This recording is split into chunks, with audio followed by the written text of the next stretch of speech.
In the Old West, a badge could make a man powerful, but it could not make him innocent. Sheriff Wyatt Hartley carries a secret heavier than any gun on his hip. Years ago, he pulled the trigger that shattered a family. Now the widow has returned, the orphan girl is in danger, and the man who owns the town is closing his fist around them all. Wyatt can run, lie, or hide behind the law one more time. But this time, the only road left is the hardest one, the road toward confession, sacrifice, and redemption. If this story gave you something to feel or remember, please like, comment, share, and subscribe to keep these Western tales alive. The wind outside the Silver Creek jailhouse didn't howl. It sighed, like it was tired of carrying the dust of 1,000 broken promises. Inside, the air smelled of stale coffee and the cold, sharp scent of iron. I sat at my desk, the wood scarred by the pocket knives of men who'd sat there before me, waiting for a hangman or a miracle. I was doing neither. I was just counting the seconds until the sun came up, because sunlight usually makes it easier to pretend you're alive. In the corner cell, the one with the door standing wide open, sat a girl, Abigail Vance. 7 years old, though she sat with the stillness of a woman who had seen 70. She was hugging a rag doll with one eye missing. "Mr. Wyatt?" she whispered. Her voice was small, but in that quiet room, it sounded like a gunshot.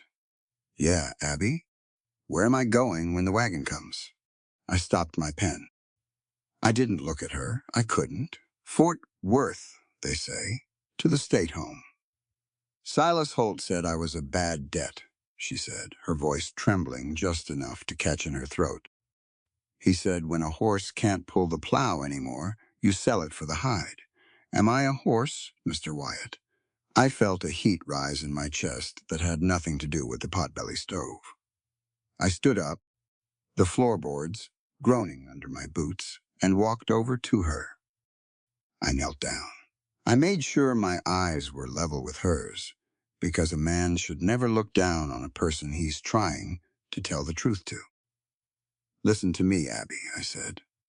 "And listen close, because this is the most important thing you'll ever hear. Silas Holt is a man who knows the price of everything and the value of nothing. He's wrong. He's dead wrong." I took a breath, letting the rhythm of the words settle. "There is a difference between a thing and a soul," I told her. "A horse is property. A wagon is property. But a human being is a sacred thing. You aren't a debt to be settled or a commodity to be traded.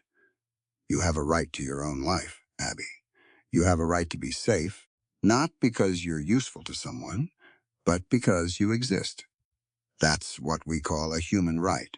It's a gift from the Almighty, and no man with a checkbook has the power to take it from you." She looked at the rag doll, then back at me. "But he's got all the money." "Money is just paper and ink," I said. "It doesn't change what's true." I walked back to my desk. I reached into my pocket and pulled out a wad of crumpled bills and a few silver coins. $23.40. It was every cent I had earned, champing at the bit for 3 months. It was my ticket out of this town. It was my dinner, my whiskey, and my fresh start in a place where nobody knew my name or the man I'd put in the ground 4 years ago. I stared at that money. Then I thought about Silas Holt's face, the way he looked at that girl like she was a broken fence post. The front door creaked open. Silas Holt stepped in, smelling of expensive tobacco and the arrogance of a man who owned the dirt we stood on. He had a man in a bowler hat behind him. The broker. "Time's up, Wyatt," Holt said, tapping his cane. "The paperwork is signed. The girl goes to the labor broker. It's for the best. The town shouldn't have to carry the burden of an orphan who can't pay her way." I didn't say a word. I just stood up and walked over to the ledger on the counter. I laid my $23.40 down, right on top of the transfer papers. "What's this?" Holt sneered. "That's a bond," I said, my voice as steady as a heartbeat. "A temporary guardianship bond. Under the laws of this state, if a citizen can post a bond for the upkeep of a minor, the state transfer is stayed for 30 days while a blood relative is sought." "That's your last dollar, Hartley," the broker said, squinting. "You're going to starve for a girl who isn't even yours." I looked at Abby. She was watching me, her eyes wide. "I might be hungry," I said, looking Holt straight in his cold gray eyes. "But I won't be a thief.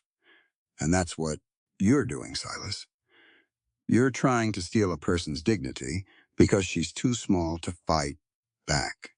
I'm telling you right now, a person's worth isn't measured by their bank account. It's measured by their humanity. And as long as I have a dollar to my name, you aren't selling this soul today." Holt stared at the money. He stared at me. He saw something in my face that made him step back. Not fear, but the realization that he'd finally found something he couldn't buy. "30 days, Holt spat, turning for the door. 30 days, Wyatt. Then she's gone, and you'll be a beggar." The door slammed.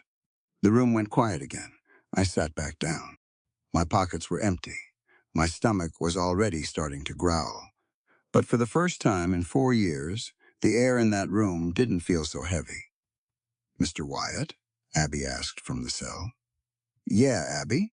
Thank you for the truth." "You're welcome, kid," I said. "Now, let's see if we can find some crackers in this desk. We've got work to do." The stagecoach didn't arrive in Silver Creek so much as it surrendered to it. It rolled in under a cloud of yellow dust, creaking like a ghost ship, and stopped in front of the livery stable. I was standing on the porch of the jailhouse, whittling a piece of cedar. I wasn't watching for anyone in particular, but in a town this small, a stranger is a headline. A woman stepped down.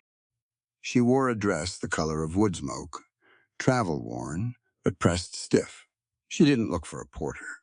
She grabbed her own trunk, a heavy thing bound in iron, and swung it to the dirt with a strength that didn't match her frame. She looked up. Her eyes found the star on my chest, and she started walking. Every step was deliberate. This was a woman who didn't waste motion. "Sheriff Hartley?" she asked. Her voice was like a bell struck in a quiet room. "I'm Wyatt," I said, tipping my hat. "And you'd be?" "Clara Vance," she said. The cedar stick in my hand snapped.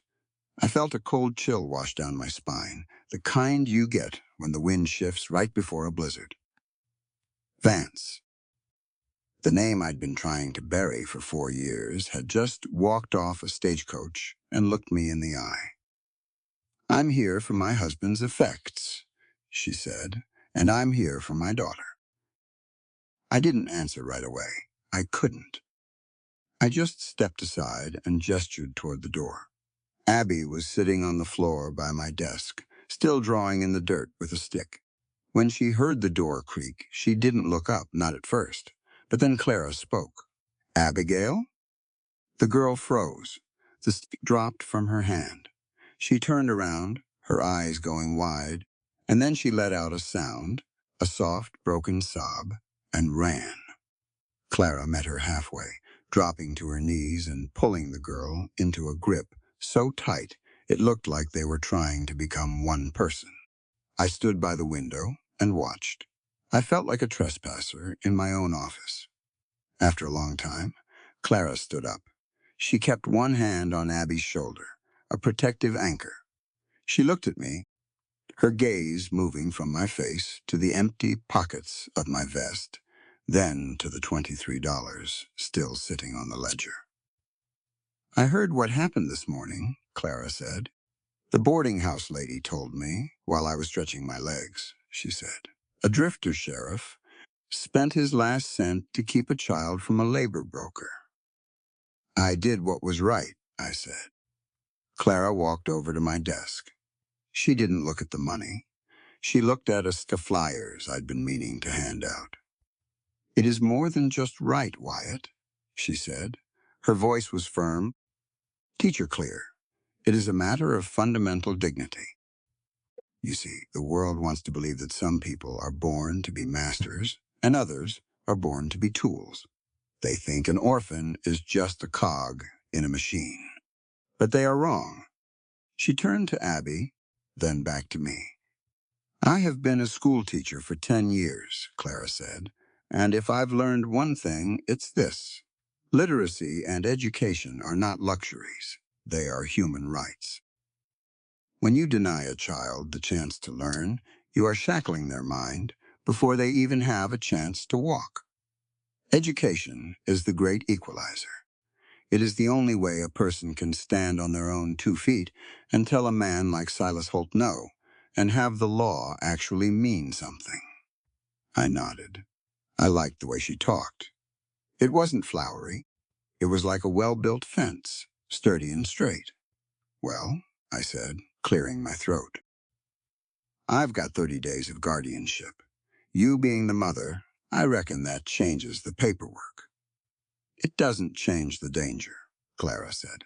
Her eyes turned hard. "I went to the land office before I came here. My husband's deed. It's gone, Wyatt.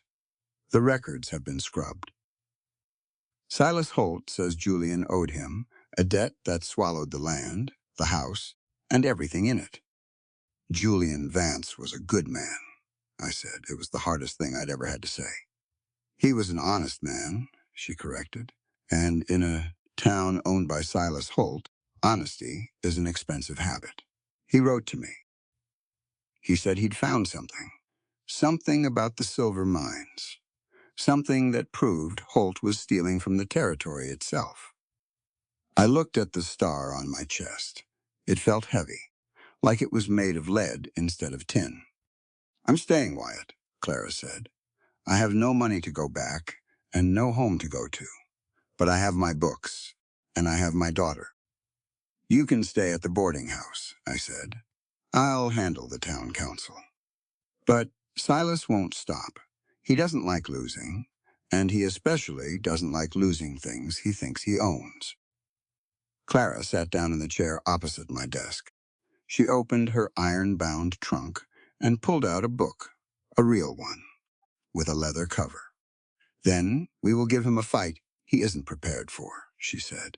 "He knows how to fight men with guns. He doesn't know how to fight people who know their rights."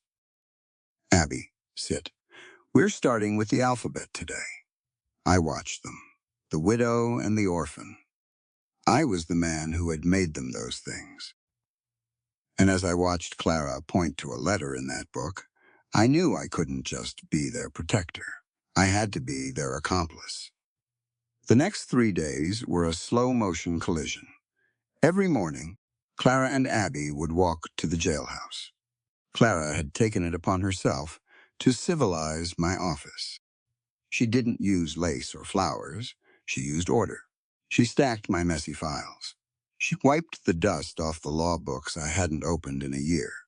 But mostly, she taught. I'd be sitting there, cleaning my Colt or looking over the tax rolls, and I'd hear her voice, rhythmic, patient. "A is for autonomy," she'd say. "Do you know what that means, Abby?"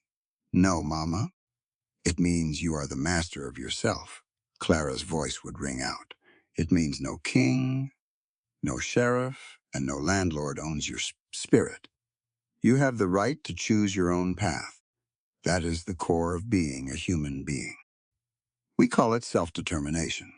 I'd look up from my work. That's a big word for a 7-year-old, Clara. It's a big world, Wyatt. She'd snap back, though not unkindly.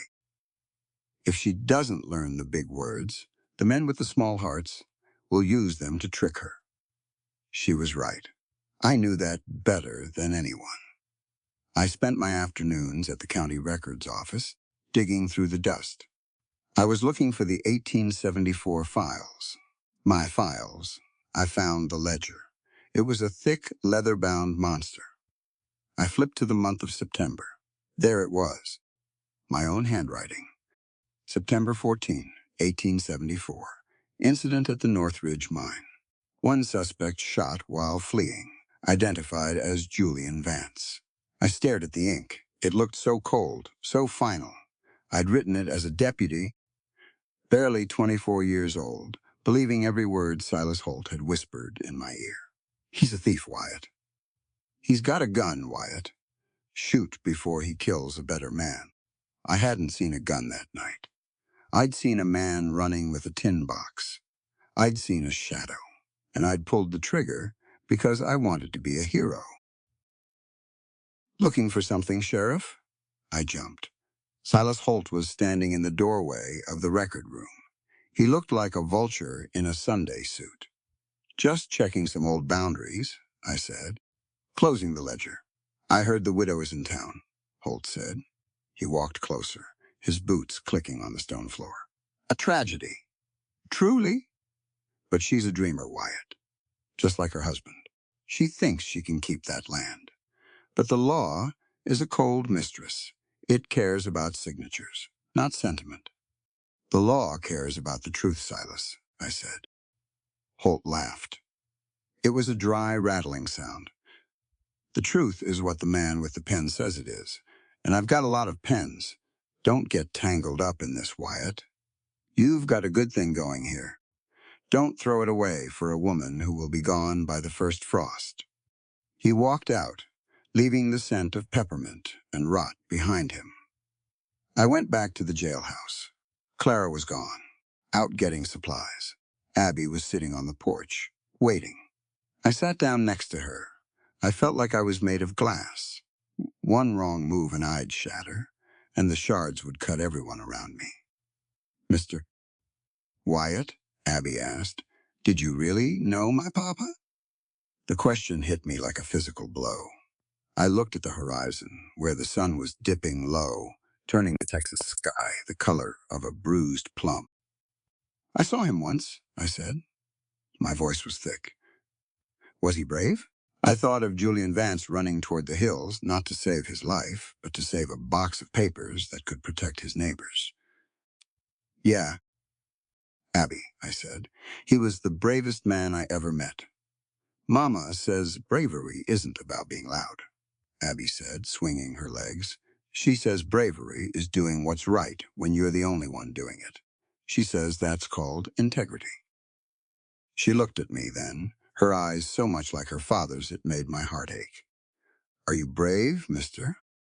Wyatt? I looked down at my hands. The hands that had held the rifle. The hands that were now holding the last $23 I owned. I'm trying to be, kid, I said. I'm trying real hard.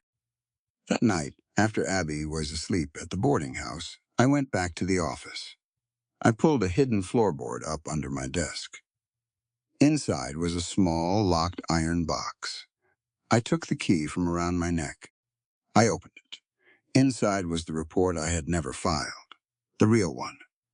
The one I wrote 3 days after the shooting, after I realized Julian didn't have a gun, after I realized Silas Holt had lied to me. I'd kept it as a penance, a suicide note for my career if I ever got the guts to use it. I looked at the words. Suspect was unarmed, fired upon under false pretenses provided by S. Holt. I heard a soft step behind me. I turned, reaching for my sidearm, but stopped. Clara was standing in the doorway. She wasn't wearing her smoke-colored dress.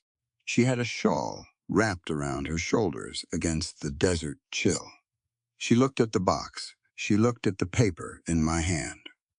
You're working late, Wyatt, she said. Her voice was quiet, but there was an edge to it. A teacher's edge, the kind that knows when a student is hiding a secret.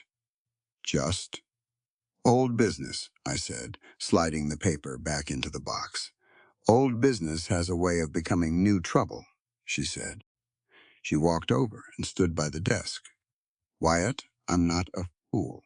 I know this town is built on a lie. I can feel it in the way people look at me.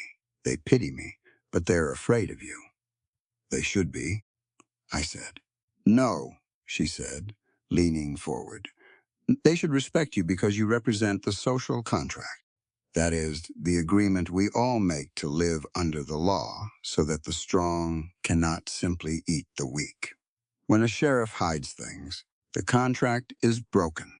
And when the contract is broken, we aren't a civilization anymore. We're just a pack of wolves. She was looking right at the iron box. I hope you're a man of your word, Wyatt Hartley, she said, because my daughter thinks you're a hero, and it would be a terrible thing to teach a child that heroes are just liars with better badges. She turned and walked out into the dark. I sat there for a long time, the iron box cold against my palm. I knew then that the 30 days didn't matter. The money didn't matter. Twist number one had already taken hold. She was the widow of the man I killed, and she was teaching me the very values I had betrayed.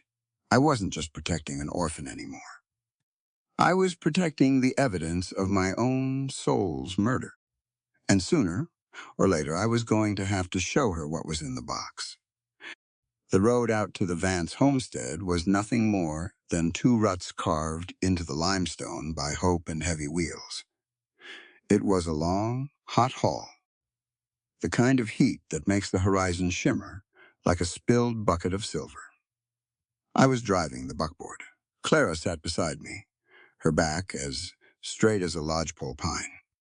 Abby was in the back, sitting on a sack of grain, her eyes wide as she watched the scrub oak and the prickly pear slide by. We didn't talk much at first. The rhythm of the horse's hooves and the jolt of the wagon was the only music we needed. But as we crossed the creek bed, dry as a bone and choked with white rocks, Clara looked out over the land. "It's beautiful," she said, in a hard sort of way. "Texas doesn't give anything for free, Clara," I said, squinting against the glare. "You have to wrestle it for every inch." "That is exactly why ownership matters so much," she said. She turned her head to look at me, her bonnet shadowing her eyes. "Wyatt, I want Abby to understand something today. Something about the law of property. Most people think a deed is just a piece of paper. They think it's about boundaries and fences. But it's deeper than that." She raised her voice so Abby could hear her over the rattle of the wheels. "Abby, listen to your motherland land we're going to. It isn't just dirt. It represents your father's agency. That is a word for the power to act and make your own way in the world. When a person owns the land they stand on, they have a foundation for their liberty.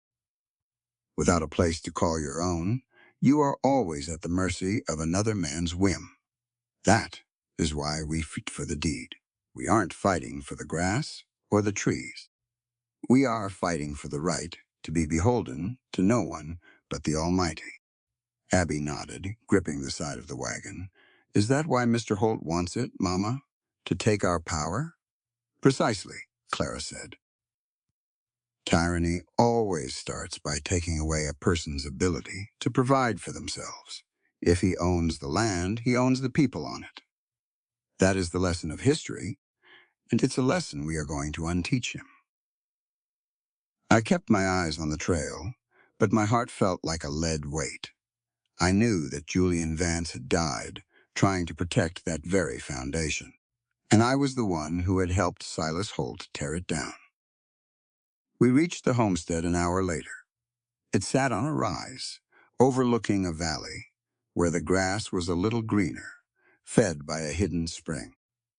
The house was half finished. One side was sturdy cedar logs, notched with a master's hand. The other side was just a skeleton of rafters, reaching up like ribs toward the blue sky. It was a sad sight, a dream interrupted. Abby jumped out of the wagon before I could even set the brake. She ran toward the house, her small boots kicking up puffs of dust. Clara followed, but she walked slow. She was touching the logs, her fingers tracing the axe marks Julian had left behind. "He was a good builder," I said, climbing down. "He was a man who believed in the future," Clara said. She stood in the center of what would have been the kitchen. The floor was just packed earth, but she stood there like she was on a marble pedestal. "Look at this, Wyatt," she said, gesturing to the rafters. He didn't use cheap pine. He used heartwood. He was building for his grandchildren. That is what we call stewardship. It's the idea that we don't just use the world for ourselves. We take care of it so that those who come after us have a better start than we did. It is a moral obligation. To build poorly is a sin against the future. I leaned against the doorframe. The wood was warm under my hand. "Silas says the timber was bought on credit," I said. "He says the debt was never settled." Clara turned on me, her eyes flashing. "Silas Holt wouldn't know a settled debt if it bit him. He manufactures debt like a blacksmith makes horseshoes. He uses the complexity of the law to shroud the simplicity of theft. And that brings us to the most important lesson of all, Abby." The girl had come back inside, holding a rusted hinge she'd found in the dirt. "Truth is objective," Clara said, her voice echoing in the empty house.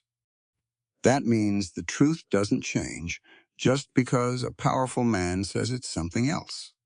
A lie told 1,000 times in a courtroom is still a lie. We have a duty to the truth, even when the truth is buried under a mountain of signed papers. To give up on the truth is to give up on being a civilized people." I felt the sweat on my neck go cold. The iron box under my desk back in town felt like it was sitting right there in the room with us. The truth was objective, all right. And the truth was that I had killed the man who built these walls. "Let's check the creek," I said, my voice sounding rough. "You said Julian talked about the water." We walked down the slope to the spring.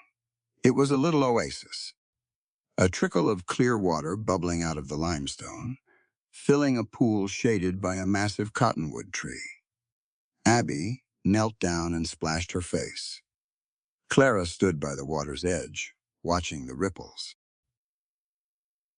"He loved this spot," Clara whispered. Then she looked at me. "He said in his last letter that he found something near here, something he couldn't trust to the mail. He said he was going to hide it where the roots meet the rock."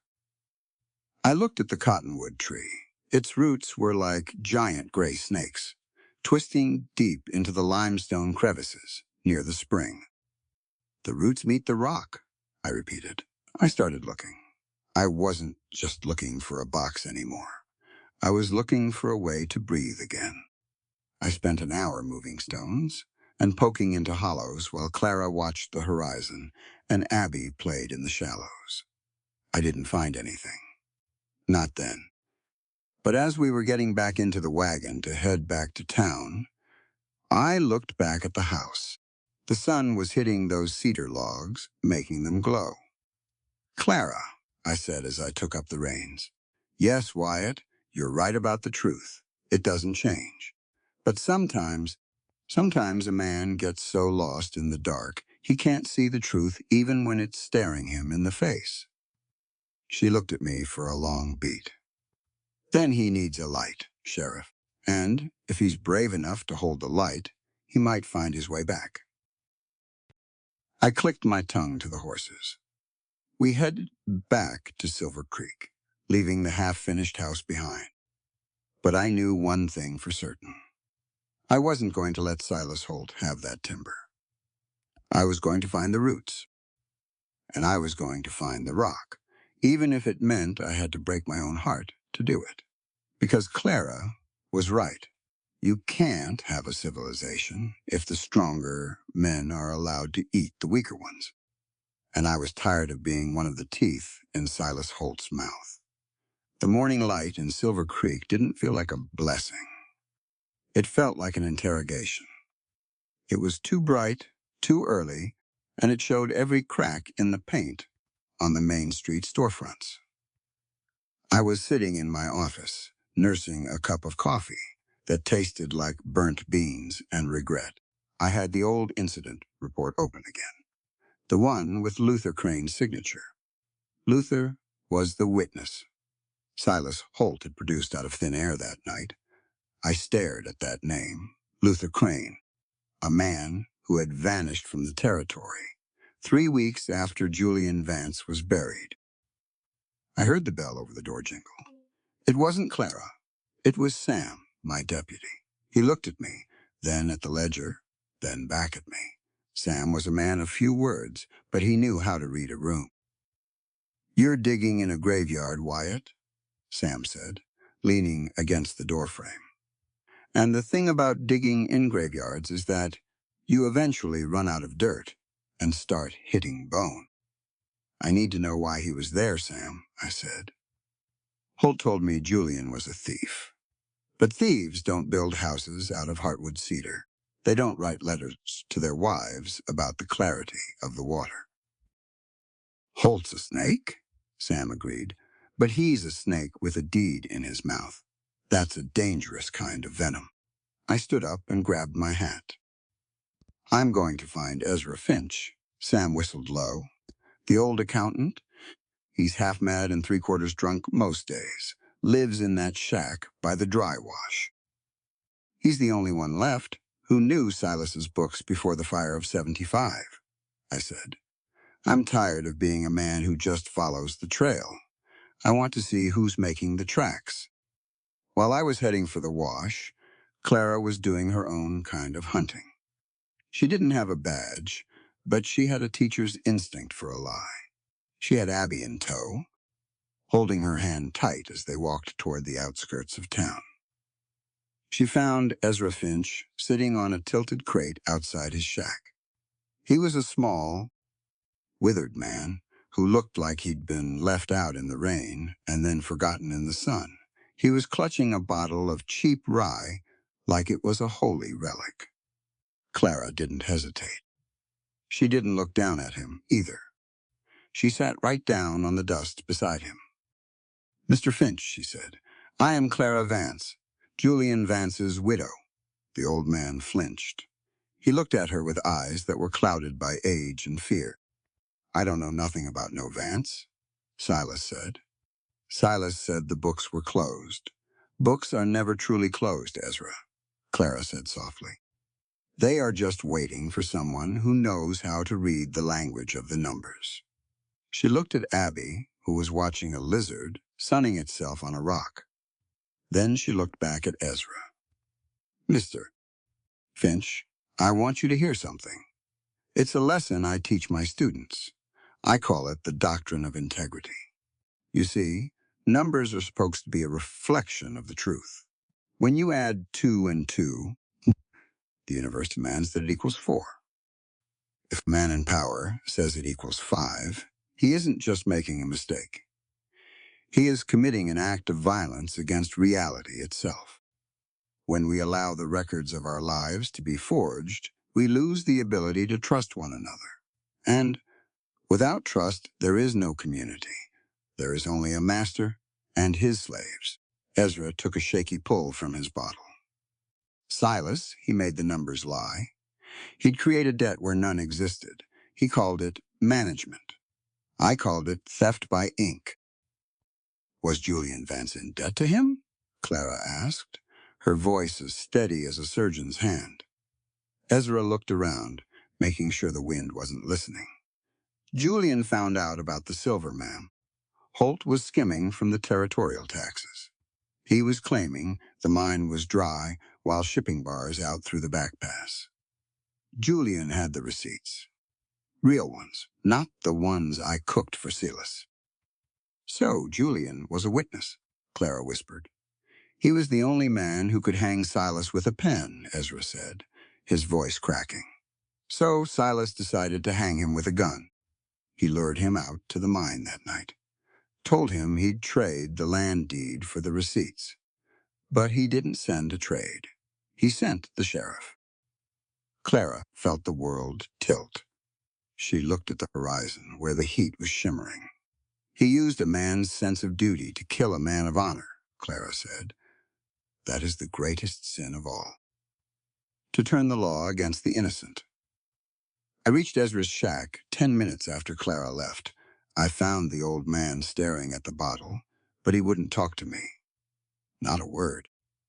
He just pointed toward the town and shook his head, his eyes full of a terror that even the rye couldn't dull. I headed back to the office, my mind racing. I was starting to see the shape of it now. I wasn't just a sheriff who made a mistake. I was a weapon that had been carefully aimed by Silas Holt. I walked into the office and found Sam looking out the window. "She was here, Wyatt," Sam said. "Clara?" "Yeah." She didn't say much, but she looked different, like she'd found the bone I told you about. I sat down at my desk. I felt the weight of the star on my chest. It felt like it was burning a hole in my heart. "Sam," I said, "I want you to listen to this. It's something I should have told myself years ago. I call it the burden of due diligence. When a man takes an office, any office, but especially one with a gun and a badge, he takes on a sacred responsibility. He can't just take another man's word for the truth. He has an obligation to look at the evidence for himself. If he lets someone else tell him who the enemy is, without checking the facts, then he isn't a lawman. He's just a hired hand for a tyrant. I failed Julian Vance because I was too lazy to be a real sheriff. I was a tool, Sam, and being a tool is no excuse for the blood on my hands." Sam didn't say anything for a long time. He just watched the dust motes dancing in the afternoon sun. "So what now?" Sam asked. "Now we find the receipts Ezra talked about," I said. "The ones Julian hid, because Clara was right. The truth is objective, and it's time we brought it out into the light." I met Clara on the street later that evening. The sun was going down, painting the clouds in shades of copper and gold. Abby was walking a few paces ahead of her, skipping. We stood there in the middle of the dusty road, two people who were digging toward the same truth from different directions. "You saw Ezra," I said. It wasn't a question." "I saw him," Clara said. She looked at me, and for the first time, there was something in her eyes that wasn't just determination.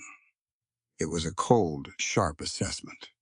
She was seeing me clearly now, not just as a sheriff, but as the man who had pulled the trigger. "He told me about the silver, Wyatt," she said, "and he told me about the trap."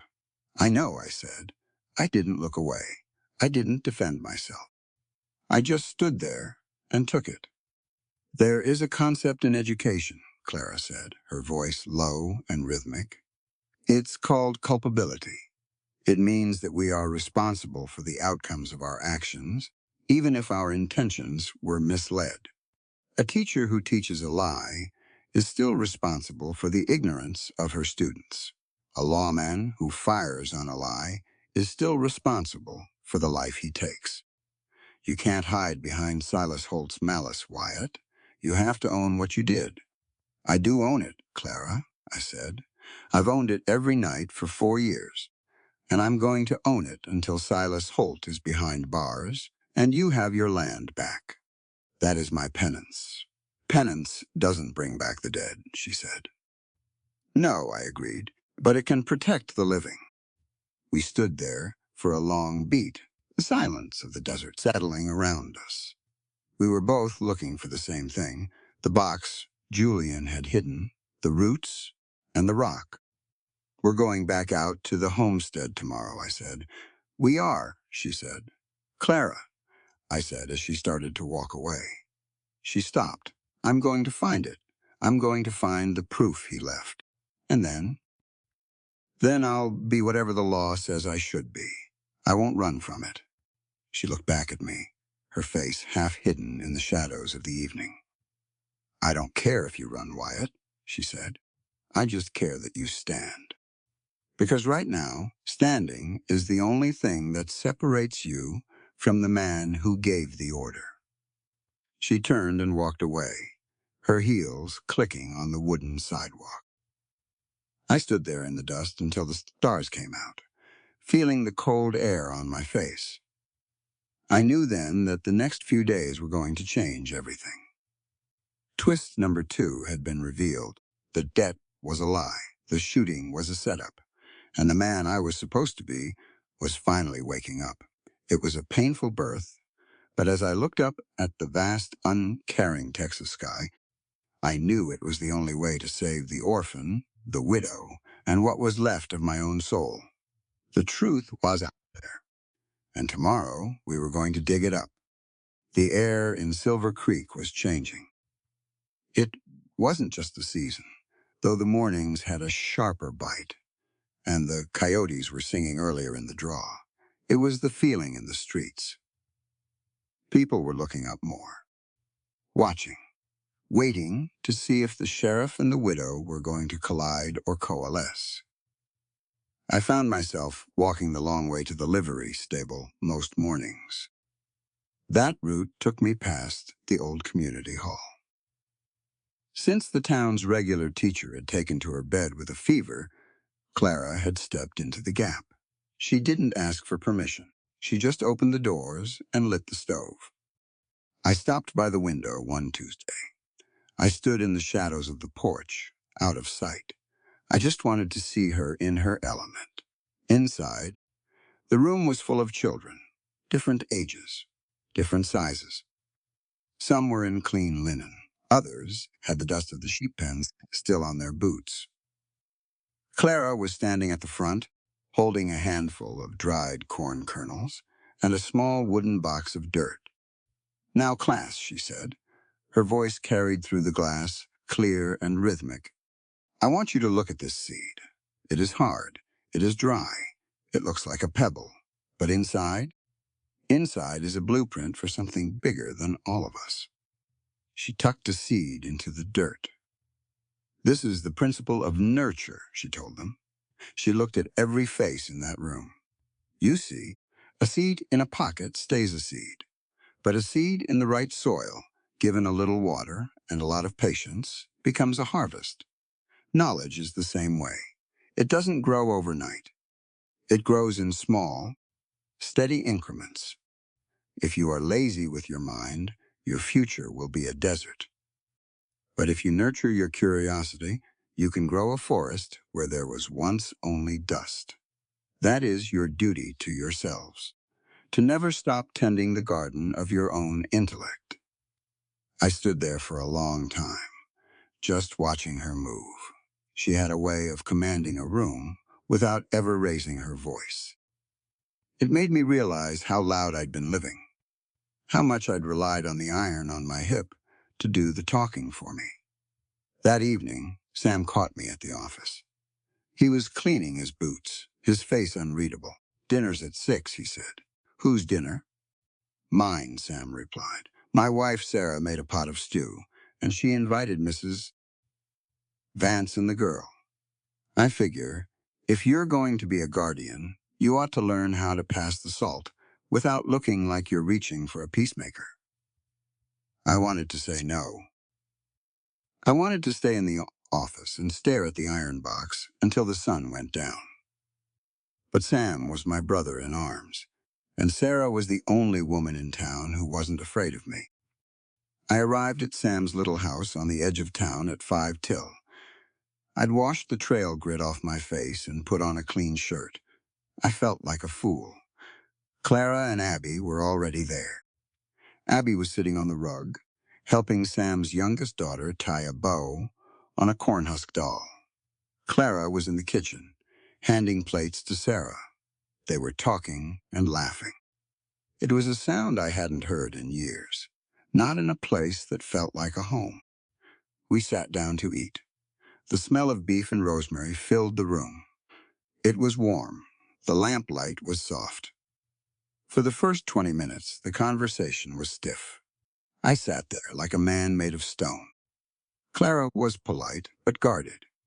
She hadn't forgotten what Ezra Finch had told her. She hadn't forgotten who I was. Sam, God bless him, saw the tension. He leaned back in his chair and looked at Clara. "You know, Mrs. Vance," Sam said, "Wyatt wasn't always this quiet. Before, well, before the world got heavy, He used to be the finest fiddle player in the county. He could make a stone dance. Abby looked up, her eyes wide. Can you really play, Mr. Wyatt? That was a long time ago, kid, I said. He lost his music, Sarah said softly. She wasn't looking at me. She was looking at the stew. But sometimes, a man just needs to remember why he started playing in the first place. Clara put her fork down. She looked at me, not with anger, but with a deep, searching curiosity. Sam told me a story today. Wyatt, she said, about a deputy who once spent 3 days in a blizzard looking for a lost calf, just because he knew the family that owned it would starve without it. He didn't have to do it. He wasn't ordered to. That was just work, I said. No, Clara said. Her voice was firm. That is what we call social capital. It is the invisible currency of a good town. You see, a community isn't held together by laws or badges.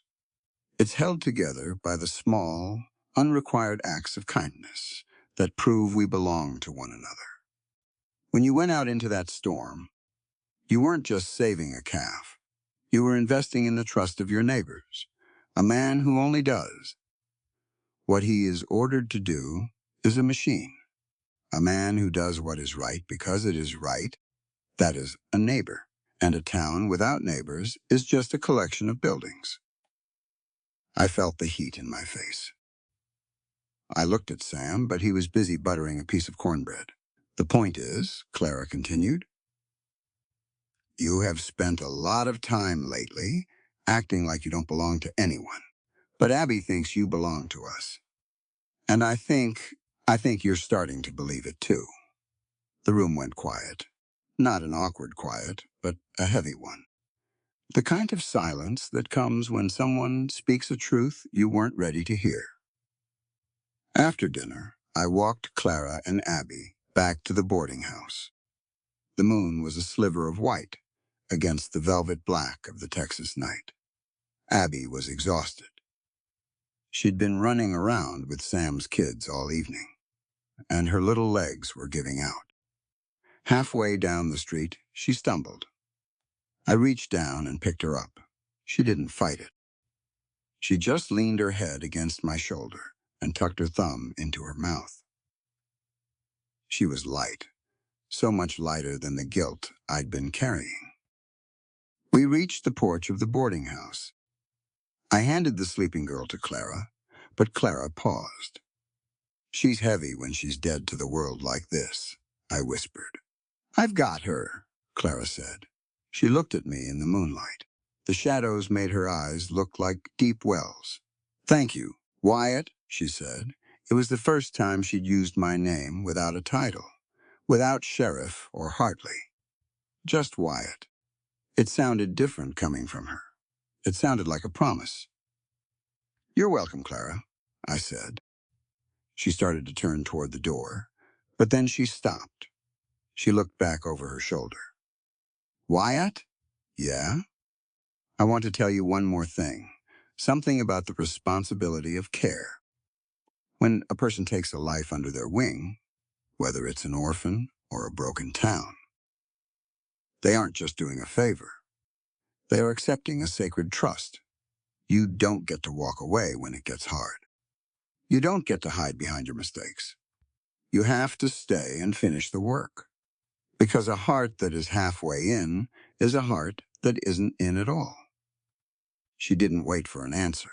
She went inside and closed the door. I stood on the sidewalk for a long time. I looked at my hands. The same hands that had held the rifle. The same hands that had just held a sleeping child. I understood what she was telling me. She wasn't just talking about Abby. She was talking about her. About us. About the truth I was still hiding in that iron box. I walked back to the office, my boots rhythmic on the wooden boards. Left, right, stand, stay. I sat down at my desk. I didn't light the lamp. I just sat there in the dark, listened to the clock tick on the wall. I knew that the time for hiding was coming to an end. Twist number 3 was waiting in the shadows of the next morning. Clara was starting to trust me, and that trust was the most dangerous thing in the world. Because when she finally found out what I'd done, not through the whispers of a drunk accountant, but through my own written words, that trust would either be the fire that forged us, or the fire that burned everything to the ground. But, as I sat there, I realized I wasn't afraid of the fire anymore. I was more afraid of the cold. I'd spent 4 years being a man who stopped living. But tonight, at a table full of stew and cornbread, listening to a woman talk about seeds and neighbors, I'd felt a pulse. I was staying. I was going to finish the work. I just hoped I was strong enough to survive the truth when it finally broke. The rain came down on Thursday, a rare gray deluge that turned the dust of Silver Creek into a thick, sucking gumbo. It was the kind of weather that kept men in the saloons and children by the hearth. I was out at the North Ridge, checking a report of a washed-out culvert, leaving the office empty for the first time in a week. Clara didn't go to the community hall that morning. She told the boarding house lady that the damp was bad for the children's lungs. But that wasn't the truth.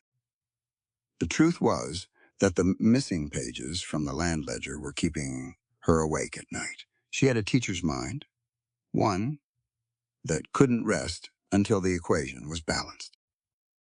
She went to the back room of the record office while the clerk was busy arguing with a freighter about a tax bill. She wasn't looking for land deeds anymore.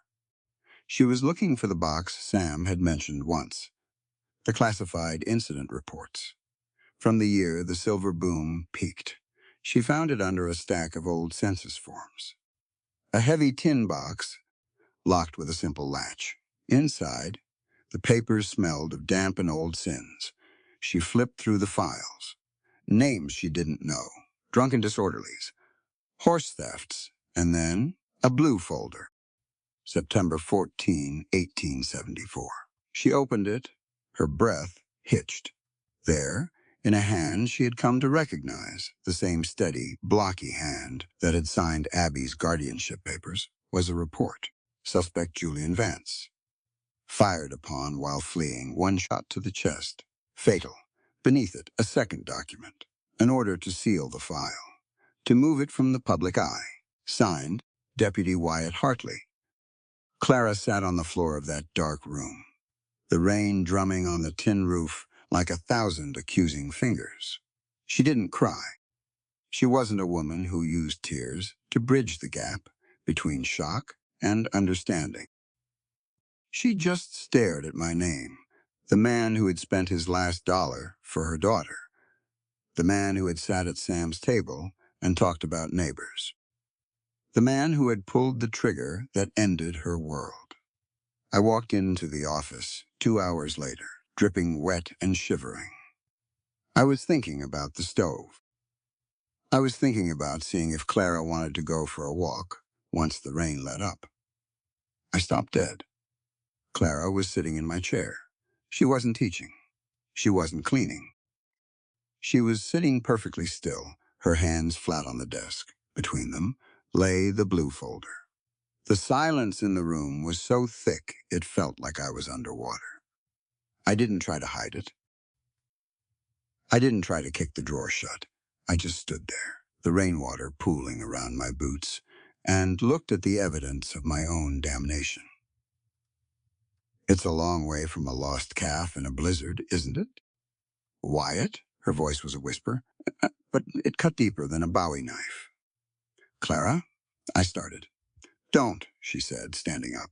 She didn't shout. She just looked at me with a cold, clear fury that made me wish I'd stayed out in the storm.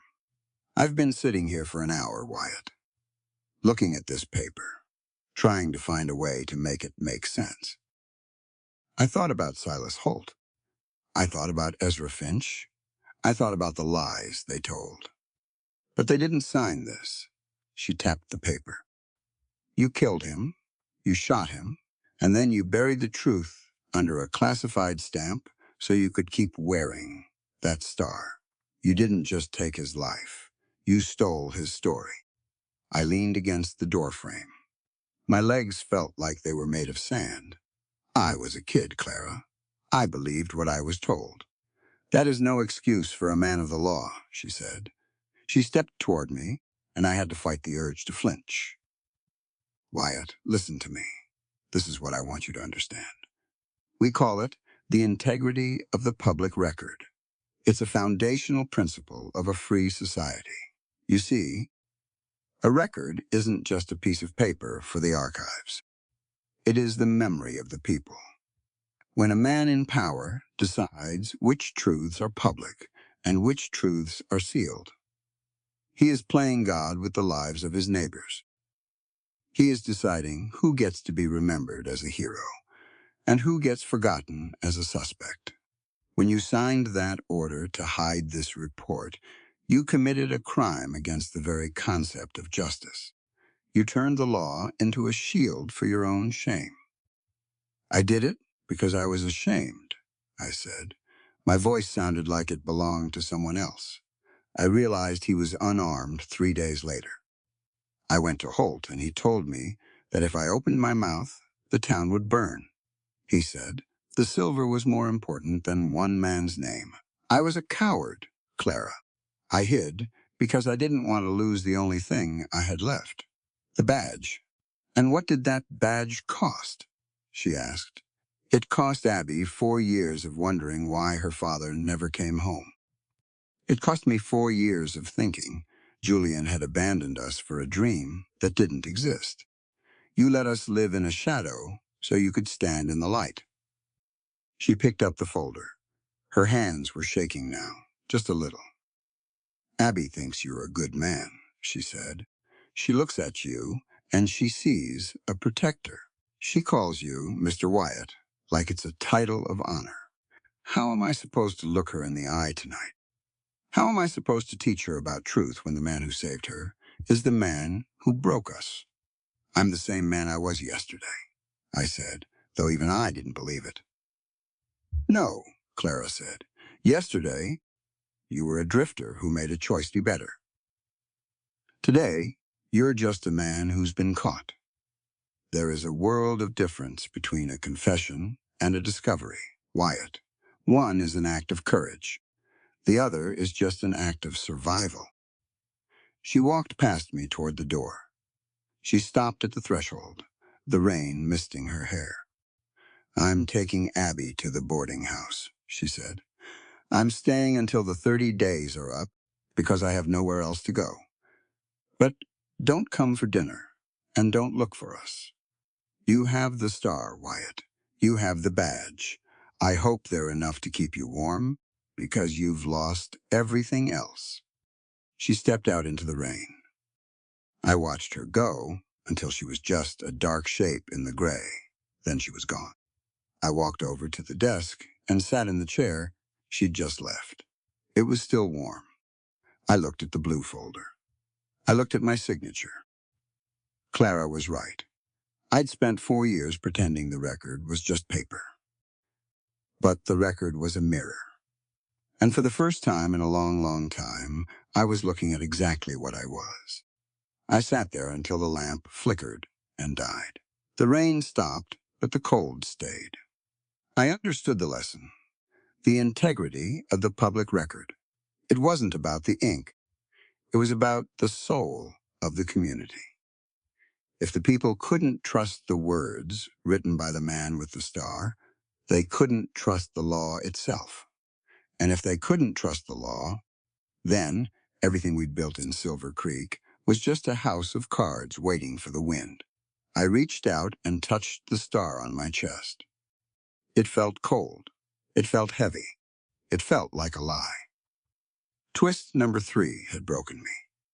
I'd been found out before I had the chance to speak. Now, I had to decide if I was going to hide again, or if I was finally going to find this voice I'd lost in the dark 4 years ago.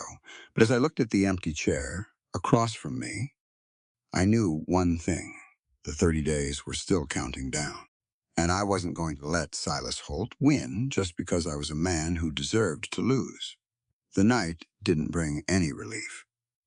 The rain had moved on, leaving behind a damp, heavy cold that seeped through the cracks of the boarding house walls. I stood outside Clara's door at 9 o'clock. My hand stayed hovered over the wood for a long minute. I wasn't there to beg. I wasn't there to ask her to put the folder back in the tin box. I was there because a half-truth is sometimes more dangerous than a total lie. It leaves room for hope where there should be none, or hate where there might be understanding. I knocked. Twice. Hard. "Go away, Wyatt." Her voice came through the wood. It sounded tired, not angry anymore. "Just finished." "I'm not leaving, Clara," I said. I leaned my forehead against the door. "You've got the what? You've got the report and the signature, but you don't have the why. And if you're going to hate me, which you have every right to do, I want you to hate the whole man, not just the ghost in that folder." Silence. Then the slide of the bolt. The door opened. Clara stood there in the dim light of a single candle. She looked older. Her eyes were rimmed with red, but her jaw was set. She stepped back, gesturing me into the small sitting room. Abby was asleep. In the next room, the door pulled to a sliver. I sat in the straight-backed chair by the window. Clara sat opposite me, her hands folded in her lap. She looked like a judge. "Speak," she said. I didn't just fire because I was scared. I started. I looked at my hands, resting on my knees. "I fired because Silas Holt had spent 6 months telling me that your husband was the enemy of this town. He'd fed me a diet of rumors. He told me Julian was a plant from a railroad company, sent to steal the water rights. He told me Julian was armed and desperate. I was young, Clara. I wanted to be the man who saved Silver Creek. I didn't realize I was just the man Silas was using to pave over it." I took a breath. The rhythm of the words felt like pulling stones out of a deep well. That night at the mine, I didn't see a thief. I saw a man with a tin box. I shouted for him to stop. He looked back, he saw the star, and he ran. I thought he was running with the town's future. I didn't know he was running with the evidence that could have saved it. Clara didn't blink. "And the box?" "The one he was carrying." "It disappeared," I said. Silas's men were there seconds after the shot. They took the box while I was kneeling in the dirt, trying to stop the bleeding. They told me it was empty. They told me Julian had thrown the loot into the ravine. I believed them because the alternative was too much to carry. I looked up at her then. This was the part I had to say clearly. "Clara, this is a lesson about ethical restitution. I want you to hear this. Most men think that if they do enough good deeds, the bad ones eventually get canceled out. They think life is a ledger that can be balanced by a few acts of charity. But they are wrong. Restitution isn't about balance. It's about radical accountability. It means that if you break a soul, you don't get to fix it by giving $1 to someone else. You fix it by standing in the wreckage you made and telling the truth, even when the truth is going to hang you. I'm not here to balance the books. I'm here to admit that I am the one who tore the page out." Clara leaned forward, the candlelight dancing in her eyes. "Why? Tell me this now, Wyatt. You could have stayed silent. You could have let me find out the rest, from Silas or from the trail. Because there is a difference between being found out and coming clean," I said. "A man who is found out is a victim of his own mistakes. A man who comes clean is a person who is finally choosing to be a man. I owed Julian Vance the truth. I couldn't give it to him. So I'm giving it to you. It's the only thing I have left that Silas Holt didn't buy." I reached into my coat and pulled out a fresh stack of papers, not the classified ones. These were my own notes, my investigation into Silas's silver skim. The names of the families whose land he'd stolen, the dates, the forged debts Ezra Finch had mentioned. Julian didn't die for a tin box, I told her. He died for the families in this valley. He'd found out that Silas was stealing the tax revenue meant for the territorial schools and the roads. He was going to take those receipts to the federal marshal in Austin. Silas knew it. That's why he pointed me at him like a loaded gun. Clara took the papers. She flipped through them. Her eyes moved fast, scanning the numbers. The teacher in her was waking up, processing the data, finding the patterns. He was a hero, she whispered. He was the man I should have been, I said. I stood up. I felt lighter, but in a strange, hollow way, like a tree that had been hollowed out by fire. I was still standing, but the inside was gone. I'm going to find the receipts, Clara, I said. Julian told you they were where the roots meet the rock. I didn't find them today, but I'm going back tomorrow. I'm going to find them, and I'm going to bring them to the council. And then I'm going to resign my office and turn myself over to the circuit judge for the death of your husband. Clara looked up from the papers. She looked at me for a long time. The fury was gone. In its place was something else, something complicated. It wasn't forgiveness. Not yet. But it was a recognition. Wyatt, she said. Yeah? There is one more thing you need to understand about the truth. We call it the burden of the survivor. When you tell a truth like this, you don't just free yourself. You change the world for the people left behind. You've given Abby back her father's name. You've given me back my husband's honor. That is a form of justice that a courtroom can't provide. But don't think that the truth is the end of the road. It's just the beginning of the work. I nodded. I understood. The door to the bedroom creaked. Abby stood there, rubbing her eyes. She was wearing a small white nightshirt, her hair a tangle of gold. She looked at me, then at Clara, then at the papers on the table. Mr. Wyatt? She asked, her voice small and thick with sleep. Are you going to help Mama Clara find the box? I looked at Clara. She didn't look away. I'm going to do my best, Abby, I said. Mama Clara says you're a man of your word, Abby said, walking over and leaning against Clara's knee. Clarka put her arm around the girl. She looked at me over the child's head. He is trying to be, Abby, Clara said. And in this world, trying is where the real bravery begins. I walked out of the boarding house and into the cold night. The stars were out now, sharp and bright, like millions of eyes watching the world. I understood the lesson. Voluntary disclosure. It wasn't about saving my skin. It was about saving the truth. By telling Clara everything, not because I was caught, but because it was the only way to restore Julian's dignity. I had finally stepped out of Silas Holt's shadow. I was a man who had killed. I was a man who had lied. But as I walked back to the office, I knew I was also a man who was finally, for the first time in 4 years, telling the truth. Twist number 4 had cost me her trust, but it had given me back my soul. And as I looked toward the North Ridge, I knew that tomorrow, the roots and the rock were going to give up their secrets, because the truth didn't just belong to me anymore. It belonged to the widow and the orphan. And I was going to make sure they got every bit of it, no matter what it cost me in the end.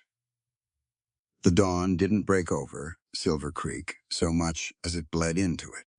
A thin, bruised line of purple and gold stretched across the jagged teeth of the North Ridge. I spent the early hours in the office, checking the cylinders of my Colt, not because I wanted to use it, but because Silas Holt was the kind of man who didn't let the truth speak unless it was forced to its knees. Clara arrived at 6. She had Abby by the hand. They both looked like they hadn't slept, but they didn't look tired. They looked ready. I'm taking her to Sarah's, Clara said. Her voice was brittle, like dry leaves. I won't have her there when we dig. Some things a child shouldn't have to watch. Being pulled from the dirt. I nodded. I knelt down in front of Abby. I looked her square in the eye. I didn't want to lie to her, not today. Listen, kid, I said, we're going out to find what your papa left. It might get a little loud. It might get a little rough. But your mama and we're doing this so you never have to wonder who your father was again. Do you understand? Abby looked at me. She didn't flinch. She reached out and touched the star on my chest with a tiny, sticky finger. Mama says you're doing your moral duty now, she said. She says that means doing the right thing even when it's the hard thing. I looked at Clara. She didn't turn away. That's exactly what it means. Abby, Clara said. Her voice was stronger now. And that is the lesson for today, even if we aren't in the schoolhouse. We call it the social responsibility of the witness. It means that when you see a wrong being done, you have a duty to speak up. If you stay silent, you are helping the person doing the wrong. To be a good citizen, you must have the courage to stand for the truth, even if you are standing alone. That is how a community stays healthy. Abby nodded like she was memorizing a prayer. We dropped her at Sam's house. Sarah took her in with a look that told me I'd better come back in one piece if I knew what was good for me. Then it was just me and Clara and the long, quiet ride to the homestead. The sun was high by the time we reached the spring.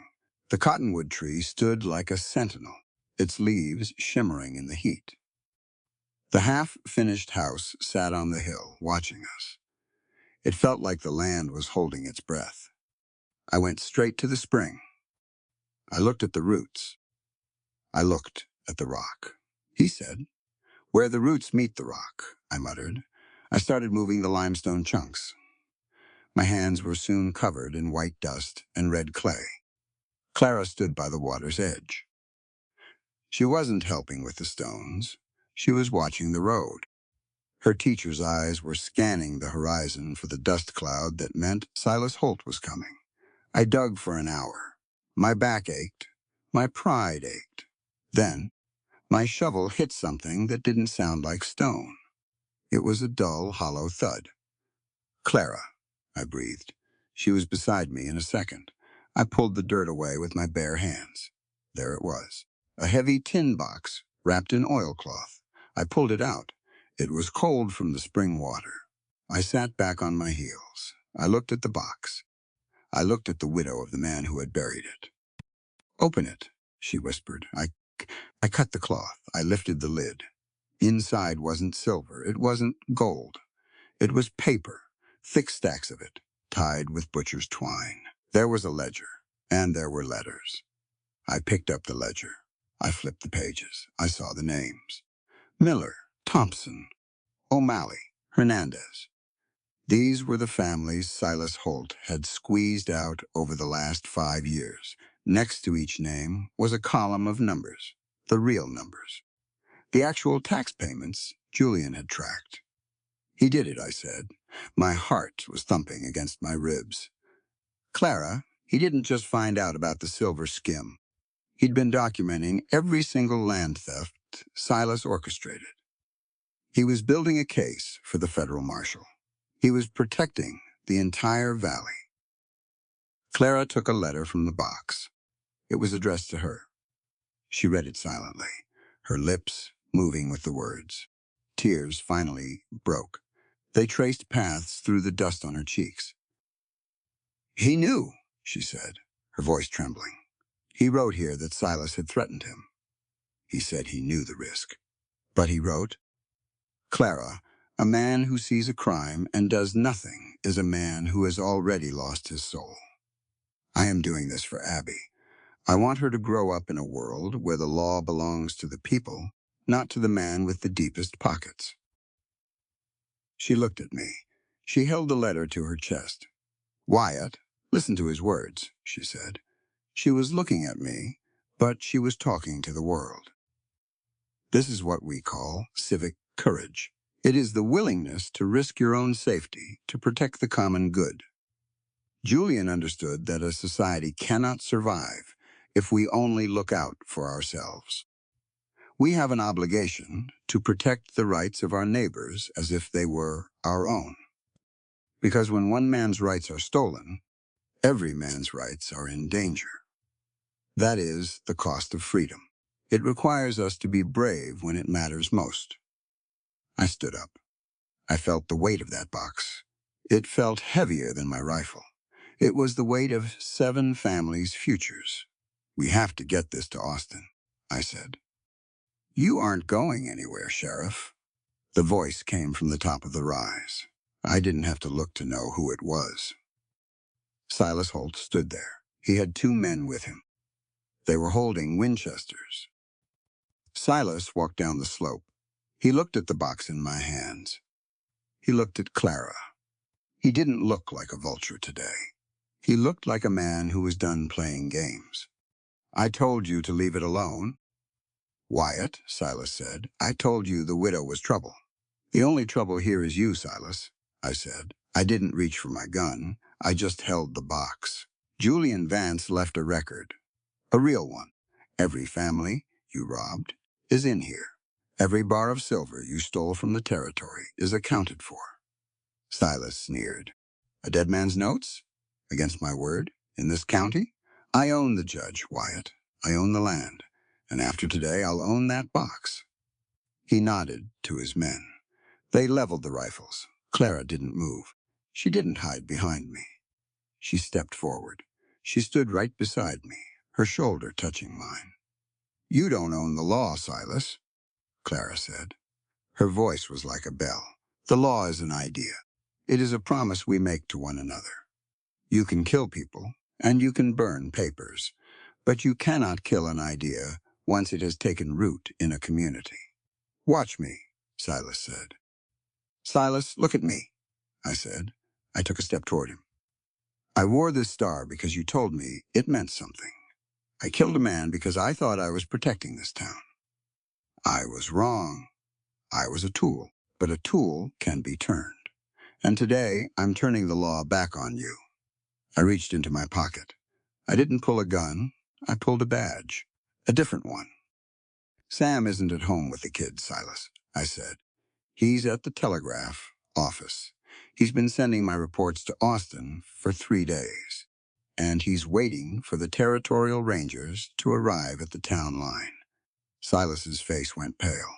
The gray of his skin matched the dust of the trail. You're lying, he hissed. I stopped lying when I met this woman, I said.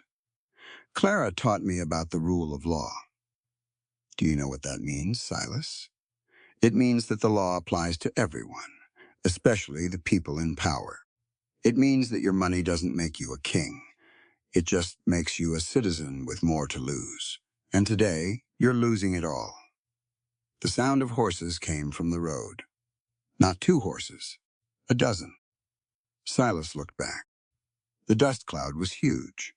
Sam was in the lead, riding hard, with a line of men behind him, wearing the white hats of the Rangers. Silas's men looked at each other. They weren't paid enough to fight the Rangers. They lowered their rifles. Drop 'em, I said. They dropped the Winchesters into the dirt. Silas stood there, his hands shaking. He looked at the box. He looked at the half-finished house. He looked at the woman who had brought him down with nothing but a teacher's sense of justice. I walked up to him. I didn't punch him. I didn't draw my blood. I just took his wrists and clicked the iron cuffs into place. Silas Holt, I said, my voice echoing off the limestone. You're under arrest for tax evasion, land fraud, and the conspiracy to murder Julian Vance. An hour later, the Rangers were lead-roping Silas and his men toward town. Sam was staying behind with a couple of deputies to guard the homestead. Clara and I stood by the spring. The tin box sat on the buckboard. It's over, I said. No, Clara said. She looked up at the half-finished house. The arrest is over. The justice is just beginning. She looked at me. The sun was setting, casting long, peaceful shadows over the valley. We at? She said. Yeah, Clara? Julian died to protect this place. But you lived to save it. You had the choice to stay in the dark, and you chose the light. That is the highest form of redemption. It isn't about erasing the past. It's about building a future that is worthy of the people we've lost. I looked at my hands. They were dirty. They were scarred. But for the first time in 4 years, they didn't feel like they were covered in blood. I still have to answer for what I did, Clara, I said. The Rangers, I'm going to tell them everything. I won't hide. I know you won't, she said. She reached out and touched my arm. And I'll be there to tell them that a man is not defined by his worst mistake, but by what he does to fix it. We climbed into the wagon. As we pulled away, I looked back at the house one last time. It didn't look like a skeleton anymore. In the golden light of the evening, it looked like a beginning. I understood the lesson, the rule of law. It wasn't a set of rules in a book. It was a shield. And today, we had picked that shield up and held it over the whole valley. Twist number 5 had changed the world. Julian Vance wasn't just a victim. He was a hero who had left us the tools to save ourselves. And as we drove back toward Abby, I knew that the 30 days were over. We weren't drifters anymore. We weren't orphans. We were a community, and we were going home. The dust had finally settled on Silver Creek. 2 months had passed since the Rangers led Silas Holt away in irons. The trial in Austin had been short. The ledger Julian Vance buried was too heavy for any lawyer to lift. Silas was headed to Huntsville for a long, long time. The town didn't celebrate with fireworks. We celebrated with the sound of hammers. 7 families were back on their land. The silver skim was being paid back into the territorial school fund. I wasn't the sheriff anymore. I'd handed in the star the day the circuit judge arrived. I told him everything. I didn't leave out the shot, and I didn't leave out the 4 years of silence. He looked at me for a long time over his spectacles. He saw a man who had done a terrible thing, and he saw a man who had broken himself to fix it. He gave me a suspended sentence. He called it mercy. I called it a second chance I didn't deserve. I spent my mornings out at the Vance homestead. I wasn't there as an officer of the law. I was there as a man with a tool belt and a debt to pay. I was standing on the porch of the house, hammering the final shingles onto the roof of the kitchen. The sun was warm on my back. It was a good heat, the kind that makes you feel like you're part of the earth, not just walking on top of it. I heard the buckboard pull up. Clara and Abby. Abby was out of the wagon before it stopped. She was wearing a new dress, a bright blue one that matched the Texas sky. She ran up the hill, her pigtails bouncing. Mr. Wyatt, is the porch finished? I climbed down the ladder, my knees popping. Just about, Abby. Strong enough to hold a whole army of 7-year-olds. She laughed and ran inside to check her new bedroom. I wiped the sweat from my brow with a bandana. Clara walked up the slope. She was carrying a basket of peaches. She looked different. The shadows under her eyes had retreated. She looked like a woman who had finally put down a heavy trunk she'd been carrying for 1,000 miles. She stood by the porch railing, looking out over the valley. The Thompson family got their deed back yesterday, she said. Mrs. Thompson came by the schoolhouse, she cried. Wyatt? She said she'd never had a piece of paper that meant so much. I leaned against the cedar post. It's a good start. It's more than a start, Clara said. She turned to me. She had that teacher look in her eyes, the one that meant a lesson was coming. Wyatt, I want you to listen to this, because it's the most important thing we've done here. We call it restorative justice. You see, most people think justice is just about a jail cell. They think it's about hurting the person who did the wrong. But real justice is about healing the harm. It's about putting the land back in the hands of the families. It's about restoring the names of the men who were slandered. If we had just sent Silas to prison and left the deeds in his safe, we wouldn't have justice. We would only have revenge. True justice requires us to make the victim whole again, as much as the world allows. I'm trying to make it whole, Clara, I said, one shingle at a time. I know you are, she said softly. We sat on the edge of the porch, the wood still smelling of fresh cedar. Abby was inside, singing a song to her rag doll. The sound drifted out through the open door, sweet and clear. What are you going to do, Wyatt? Clara asked. The Rangers offered you a position in Austin. Sam said the town council wants to vote you back in as sheriff. I shook my head. I looked at my hands. They were covered in sawdust and old scars. I can't wear the star anymore, Clara. Not after what I did. A lawman has to be a symbol of the people's trust. I broke that trust. I can't just put the tin back on and pretend the crack isn't there. Then what? I thought I'd stay here. If you'll have me. I'm a fair hand with a saw. There are 6 other houses that need fixing. And this one needs a man to look after the fences. Clara was quiet for a long beat. She watched a hawk circling high above the north ridge. Wyatt, she said. Her voice was steady, rhythmic. There is another lesson we haven't talked about. I call it the choice of forgiveness. Most people think forgiveness is a feeling. They think it's something that just happens to you one day when you stop being angry. But they are wrong. Forgiveness is an act of will. It is a decision to stop demanding a debt that can never be paid. It's a choice to look at a person's future instead of being chained to their past. She looked at me, really looked at me. I haven't forgotten what happened 4 years ago, she said. I will never forget, Julian, but I have decided to forgive the man you were, for the sake of the man you are. Not because you earned it, but because holding on to hate is just another way of letting Silas Holt win. I choose to let you stay, Wyatt, not as a penance, but as a partner. I felt a lump in my throat that no amount of coffee could wash down. I didn't know what to say. So I just looked at the valley. That's a big choice, Clara, I said. It's the only choice that leads to peace, she replied. And that is what we call personal healing. It doesn't mean the wound is gone. It just means the wound doesn't get to tell the rest of the story. We are the ones who hold the pen now.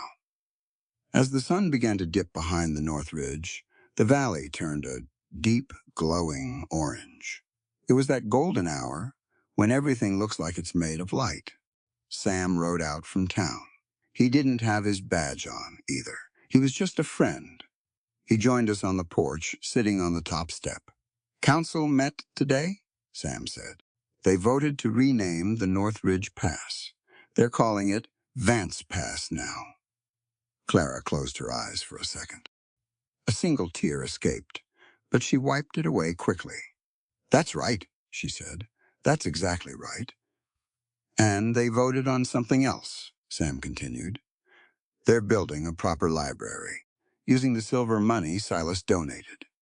They want Clara to be the head of it. Clara smiled. It was a real smile, the kind that reaches the eyes and stays there. I'd like that, she said. She stood up and looked at both of us. This is the final lesson for today, gentlemen, she said. She looked at the house, the valley, and the town in the distance. It is the strength of community. You see, Silas Holt thought he could rule us because he thought we were all alone in our fear. He thought an orphan had no power, and a widow had no voice. He thought a drifter had no soul. But he didn't realize that when we share our truths, we become a single fabric. A community is not a collection of individuals living in the same place. It is a group of people who have decided that an injury to one is an injury to all. By standing together, we turned our individual weaknesses into a collective strength that Silas couldn't buy and he couldn't break. I stood up beside her. I felt the truth of those words in my bones. "I reckon I'll get started on those fences tomorrow, Clara," I said. "Tomorrow is soon enough, Wyatt," she said. We stayed there until the stars came out. Abby came out and sat between us, leaning her head against Clara's shoulder and her feet against my boot. The desert was quiet. The coyotes were singing, but they sounded far away. It wasn't a fairy tale ending. There were still hard days ahead. There was still the grief for Julian. There was still the memory of the mistake I had made. But it was an honest ending. I looked at the house. It was finished. The roof was tight. The walls were strong. The light from the windows spilled out onto the dark Texas earth. I understood the final lesson: earned peace. It wasn't something that was given to us. It was something we had built out of the wreckage of a lie. It was something we had fought for, with truth, with books, and with the courage to stay. I reached out and touched the wood of the porch. It was solid. "Don't sell the orphan," I whispered to the wind, "because an orphan isn't a burden. An orphan is a future, and in Silver Creek, the future was finally looking bright." We went inside then. I closed the door behind us, and for the first time in 4 years, I didn't feel the need to look over my shoulder. I was home, and that was the greatest justice of all. This channel shares emotional Western cowboy stories. The frontier love, the sacred bond between mother and child, kindness among strangers, compassion, forgiveness, and the human warmth that keeps hope alive. The meaning of this story is clear. A mother's love is not weakness. It is one of the fiercest forms of courage on earth. Clara teaches us that education, dignity, and truth can become weapons against cruelty, and Abby reminds us why the innocent must always be protected. All elements within this narrative are fictional and crafted for storytelling purposes.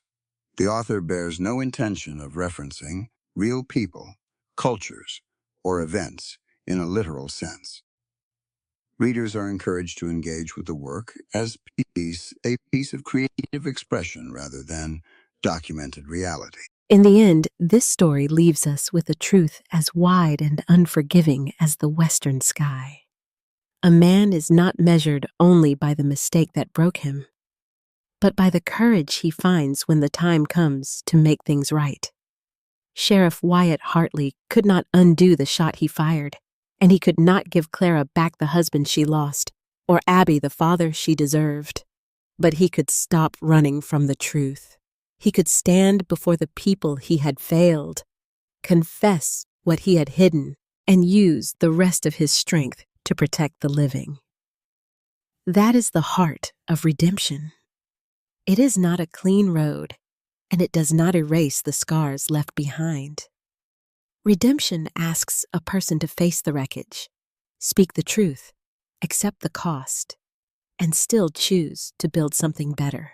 Through Clara Vance, we are reminded that love, education, and dignity can be stronger than fear.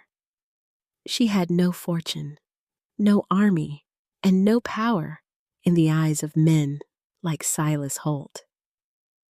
Yet she carried something greater: the conviction that every human being has value, that every child deserves safety, and that no law is truly just if it only protects the rich and powerful. Her love for Abby was not soft or helpless. It was fierce, patient, and brave. It became a lantern in a town darkened by greed. And through Abby, we see why the innocent must be protected. A child should never have to wonder whether her life has worth. A community that allows the smallest and weakest among them to be treated like property has already lost its soul. The story also teaches us that truth may be buried, but it does not die. Julian Vance's evidence was hidden beneath roots and stone, but his courage continued to speak long after his voice was silenced. His sacrifice reminds us that doing what is right may come with danger, but silence in the face of injustice comes with an even greater cost.